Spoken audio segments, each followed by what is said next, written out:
and touch the sound of silence. And in the naked light I saw 10,000 people, maybe.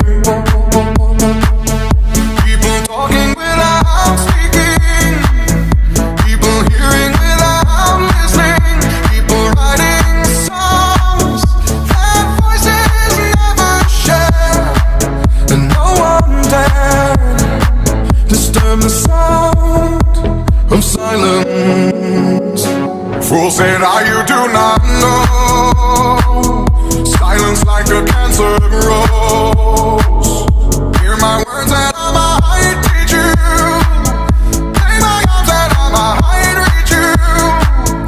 But my words, like silent raindrops, fell and echoed in the wells of silence.